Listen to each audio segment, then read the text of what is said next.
நான் தான் சுபாஷினி. எனக்கும் கவினுக்கும் என்ன நடந்ததுன்னு எனக்கும் அவனுக்கும் மட்டும்தான் தெரியும்.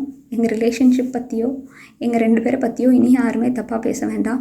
யாருக்குமே எதுவுமே தெரியாது. உண்மை தெரியாமல் எல்லோரும் நிறையா பேச வேண்டாம். எங்கள் அப்பா அம்மாவுக்கும் இதுக்கும் எந்த சம்மந்தமுமே கிடையாது. அவங்கள பனிஷ் பண்ணணுன்னு நினைக்கிறது தப்பு. அவங்கள விட்டுருங்க. இவ்வளோ சுச்சுவேஷனில் எல்லோரும் அவங்கவுங்களுக்கு என்ன தோணுதோ அது எல்லாமே பேசிட்டீங்க. என்னோடய ஃபீலிங்ஸ் என்ன, நான் என்ன நினைக்கிறேன் அப்படிங்கிறத ரெஸ்பெக்ட் பண்ணி ஸ்ரீஸ் லவுட் ஸ்பீக்கருங்கிற பேஜில் ஒரே ஒரு பொண்ணு மட்டும் என்னை பற்றி பேசியிருக்காங்க. அவங்களுக்கு மட்டும் ரொம்ப தேங்க்ஸ். நானும் கவினும் ரொம்ப ட்ரூவாக லவ் பண்ணோம். கொஞ்சம் செட்டில் ஆக டைம் தேவைப்பட்டுச்சு. மே 30 அப்போ வந்துட்டு சுஜித்தும் கவினும் பேசிக்கிட்டாங்க. அப்போது அந்த டைமில் வந்துட்டு அப்பா கிட்ட சுஜித் சொல்லிட்டான். அப்பா வந்துட்டு இந்த மாதிரி லவ் பண்ணுறியான்னு என்கிட்ட கேட்டப்ப, இல்லைப்பா நான் லவ் பண்ணல அப்படின்னு சொல்லிட்டேன். ஏன்னா கவின் என்கிட்ட டைம் கேட்டிருந்தான்.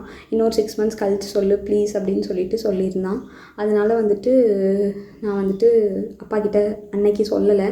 அதுக்குள்ளே நெக்ஸ்ட்டு அப்கமிங் மந்த்துக்குள்ளே இப்படி ஆயிடுச்சு. 2 பேருக்குள்ளே என்ன கான்வர்சேஷன் போச்சுங்கிறது தெளிவாக தெரியாது. ஆனால் கவினுக்கு ஃபோன் பண்ணி சுஜித் வந்துட்டு பொண்ணு கேட்க வாங்க, இவ மேரேஜ்க்கு மூவ் பண்ணாதான் அடுத்து என்னோடய ப்ரொஃபஷனை பார்க்க முடியும் அப்படின்னு சொன்னான். அப்படிங்கிறது எனக்கு தெரியும் கண்டிப்பாக.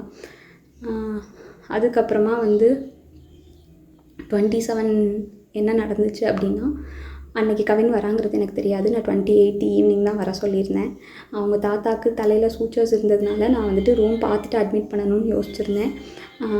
அப்போ வந்துட்டு ஆஃப்டர்நூன் மங்கம்மாள் சாலைக்கிட்ட வந்து நின்றுட்டு தான் எனக்கு வந்துட்டு தெரியவே செய்யும் அவங்க வந்திருக்காங்கன்னு சொல்லிட்டு. ஸோ டேரெக்டாக அவங்கள நான் அங்கே ஐபிக்கு கூட்டிகிட்டு போயிட்டு கவின் உள்ளே வந்தான். பட் அவங்க அம்மாக்கிட்டேயும் மாமாக்கிட்டேயும் மட்டும்தான் நான் பேசிகிட்டு இருந்தேன். பேசிகிட்டே அப்படியே கவின் வெளியே போயிட்டான்.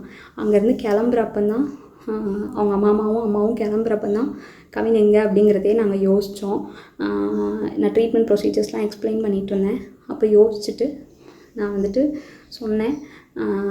அவங்க அம்மா வந்துட்டு கால் பண்ணாங்க, அவனுக்கு எடுக்கல. நானும் கால் பண்ணி எடுக்கல. நீங்கள் வேணால் பசிக்குதுன்னு சொன்னாங்க அவங்க அம்மா, சாப்பிட போங்க, நான் வேணால் வர சொல்கிறேன்னு சொல்லியிருந்தேன். அதுக்குள்ளே இப்படி ஆயிடுச்சு. ஸோ வந்துட்டு இது தேவையில்லாமல் நிறையா இஷ்டத்துக்கு யாரும் வதந்தியை கிளப்ப வேண்டாம். உங்களுக்கு தோணுது எல்லாத்தையும் பேசாதீங்க. எங்கள் அப்பா அம்மாவுக்கு இதில் எந்த சம்மந்தமுமே கிடையாது. அவங்களுக்கு தெரியாது. இதை இதோட விட்டுருங்க. அவ்வளோதான்.